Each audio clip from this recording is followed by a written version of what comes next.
Do you remember the exact second a rumor slips from gossip into something that rearranges the night? It happened like that, a single shaky photo, a username nobody could verify, and then 1,000 people leaning forward to fill in the blanks. The caption was simple: Yulong's secret girlfriend spotted.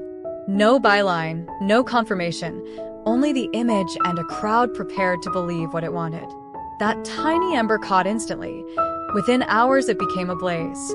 Fans woke to alarms, group chats filled with frantic screen grabs, and the internet began to seat itself on both sides of an argument that would not be tidy.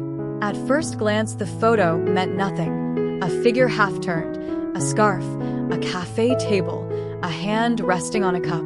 But the internet is fluent in implication. Someone recognized the jacket. A second user swore they saw a rare watch. People began to trace routes, timestamps, and EXIF whispers. Conspiracy threads bloomed. Had Yulong been lying? Was this the proof of a relationship he had hidden? For many, the appeal was simple. The idea of a secret life provided the kind of narrative thrill that gossip thrives on. It felt intimate and illicit, and therefore immediately shareable. That's how these stories move. Not by the evidence alone, but by the hunger to make characters fit a neat drama. The first wave of reactions was performative disbelief. Impossible, wrote loyal fans, fingers trembling. Others tweeted outrage before facts were checked. In private message threads, some fans blamed management, others blamed the media. The online ecosystem polarized fast. Defenders and accusers arranged themselves like teams at a match, each ready to supply evidence that fitted their chosen script. Yulong's camp responded in the way public figures often do, with carefully measured distance. A terse statement arrived. They were aware of the circulating images and would look into the matter. For now, they asked for respect and patience. That request, stripped of drama, landed into a collective impatience. Silence becomes a rumor's oxygen. In the absence of a fuller account, people wrote histories into the margins. The image was stitched to conjecture, perhaps a quietly kind liaison, perhaps a professional collaborator mistaken for intimacy. The truth was complicated. The internet prefers resolution. For the woman in the photograph, the impact was immediate and brutal. Identified by a username that claimed to know her, she was summoned into an arena she had never asked to enter. Doxing followed fast. An address here, an old post there. People who had never met her debated her character as if the internet had some right to adjudicate private life. That rush, the public practice of telling someone's life without permission, felt like a moral test the crowd took on with little deliberation. Compassion was slow to arrive. Fans' reactions varied in texture and tone. The most fervent defenders of the couple exploded in protective fury. They launched hashtag campaigns to discredit the photo, to flood replies with kindness, to question motives. They argued aloud that the real betrayal would be to weaponize a private moment and demanded that public attention be redirected to Yulong's work, his new film, his advocacy, his craft. Others, more cynical, took the opposite tack. If true, it meant Yulong had been dishonest. Fans had a right to know because celebrity contracts feel like a form of public trust. The moral calculus turned on ideas about honesty, consent, and the curious expectation that public figures owe their private lives to everyone who follows them. In the middle of all this, speculation about motives flourished. Was the woman a new flame? A long-ago girlfriend? A confidant? A business partner? Fans combed for patterns. Were there past posts from Yulong that hinted at secrecy? Did old interviews suggest a romantic timeline that now looked different? For many viewers, the story's allure was less about the facts and more about the possibility of rewriting a narrative they thought they knew. The idea that heroes might have hidden corners thrills and hurts the same way. Journalists, greedy for confirmation, began to trawl public records. They called venues, cross-checked flight manifests, and tried to triangulate the image's provenance.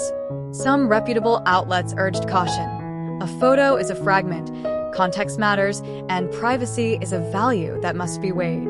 Yet in the race for clicks, nuance is often the casualty. Tabloid feeds amplified the most certain-sounding claims and recycled rumor as a story. The ethical question, Whether to publish at speed or wait for verification became a quiet debate behind screens. Some editors recused themselves from the rush. Others leaned in. Yulong, for his part, moved in private. He called a few close friends and then, finally, spoke directly to Mei Mei in the small hours. That conversation was not public, but it mattered more than any headline. Whatever the truth, two people who had built something between them now had to navigate an intrusion that felt designed to fragment. He chose to anchor himself, to be present, to ask questions, to withhold judgment until facts were known. That restraint was not weakness. It was a practice of loyalty that reverberated in the circles that knew him intimately. Notably, the incident forced fans to confront their own desires. Why were some so eager to uncover a secret that would, if real, cause heartbreak? Part of it was narrative hunger, the wish for drama that transforms a passive watching into active participation. Part of it was entitlement, the strange cultural habit of believing that closeness to an artist gives you a right to their private life. This was a moment to ask what fandom truly asks of its objects, to celebrate them at a distance, or to possess them through expectation. Conversations about culture and ethics threaded through think pieces. Columnists argued about the public's right to know versus the destructive appetite for scandal. There were essays about gender and double standards. Had the reaction been harsher because the woman was unnamed and vulnerable? Would the story have unfolded differently if it were a man photographed alone in a cafe? Feminist critics noted how women are too easily reduced to roles: girlfriend, homewrecker, opportunist, labels assigned with little evidence.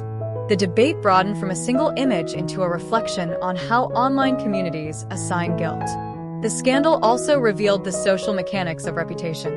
For Yulong, reputation had been a product of craft, the quiet accumulation of roles and choices. Reputation is a fragile aggregate that can be shaken by a single image if the public chooses to interpret it as betrayal. The couple's earlier decisions to maintain privacy now felt like a liability to some and a right to others. The public's sense of ownership over a star's narrative is a currency. When it feels spent, fans react with an intensity that blurs curiosity with accusation. Meanwhile, the woman at the center of the photo tried to reclaim agency. In a modest statement posted through a verified account, she asked for respect and emphasized that context mattered.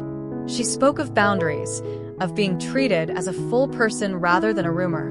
The statement was a small, dignified attempt to correct a narrative told without her consent. For some viewers, it humanized the subject. For others, it was a further complication to an already messy puzzle. In any case, it shifted something. The story could no longer be read only as a tabloid spectacle. It carried consequences for a real life being discussed on millions of screens. Fan communities reacted to that statement in their own ways. Protectors amplified her words, calling for an end to speculative posts and asking platforms to enforce privacy. Critics questioned timing and motive.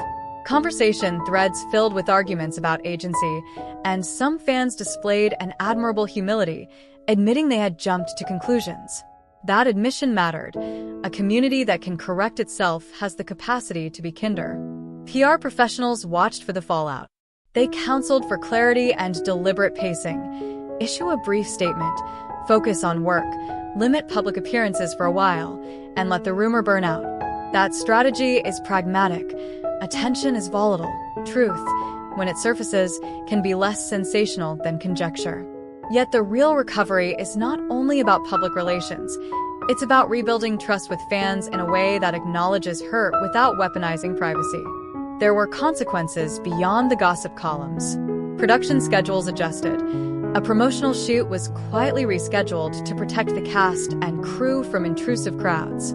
Charity partners contacted the agency to ask for assurances that their associations wouldn't become collateral damage. Small but meaningful shifts occurred. The industry recognized that when a personal rumor metastasizes, it affects livelihoods as well as reputations. And yet, an odd thing happened as the episode unfolded, a countercurrent of tenderness. Some fans posted stories about how Yulong's work had mattered in their lives, a film that helped someone through grief, a performance that gave someone courage. Those testimonies reclaimed a different kind of public narrative, one that centers art and the humane effects of the work rather than the private life of the worker. That reorientation was quiet but potent. It suggested that fandom can be more than gossip. It can be a community that defends the dignity of the people it adores. In time, pieces of the puzzle emerged. A credible outlet published an investigation showing the photo had been taken on a public terrace during an industry lunch that included several acquaintances. What looked like intimacy was a misread angle. The woman in the photo, it seemed, had been on a professional outing. The tabloids that had spun the most elaborate tales quietly amended their headlines. But rumor's residue is stubborn. For many, the suspicion had already shifted loyalties. Mistrust takes less effort to plant than trust to grow. What the episode made plain was not a triumph of facts over fiction, but the fragility of human stories inside a networked attention economy. One image, taken out of context, can reshuffle reputations, unsettle relationships, and trigger public debates about privacy, gender, and responsibility. It can also reveal the best and worst of fandom, quickness to judge and a capacity for care. In the quieter weeks after the storm, Yulong and Yang Mei Mei returned to their work with deliberate focus. They released a joint statement thanking fans for their support and asking for space as they navigated the aftermath. They doubled down on commitments to honest storytelling and transparency in their art, rather than in personal minutiae. Their choice was to let work be the clearest narrative, films, charity, and craft speaking louder than conjecture.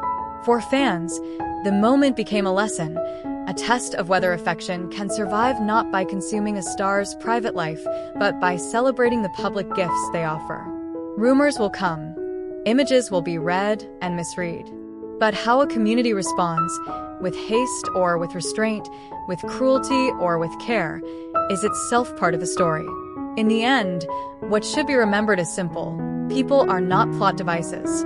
Public figures and private acquaintances alike deserve the dignity of context, the right to correct a narrative told without their consent, and the space to live lives that are not endlessly annotated. The photograph sparked a reaction that revealed much about online culture, its hunger, its cruelty, and its capacity when summoned for defense. If anything good came of the episode, it was the quiet, stubborn practice of some fans choosing to protect a life rather than devour it, a small mercy in a moment that could easily have been only spectacle. People amplifies unseen labor and models a public life in which recognition is answered with responsibility. Years from that night, when the film is taught and when clips of the acceptance speeches are replayed, people will not only recall the glamour or the trending hashtags. They will remember a moment when two artists won recognition and used it to seed something larger than themselves. They will remember that awards, at their best, are not endpoints but accelerants, the kind that take a quiet, careful practice and propel it into the world where it can do more good. And for those who loved them before and after, the night was proof. Admiration can be enduring when met with integrity, and applause can become action, if you choose to make it so. When Yulong and Yang Mei Mei stepped onto the stage last night, nobody expected the explosion of joy that would follow. Their new movie didn't just win. It dominated, sweeping major awards and turning the entire hall into a celebration of talent, teamwork, and undeniable chemistry. This description captures the journey of their victory, the fans' reaction, and the global excitement surrounding their newest project.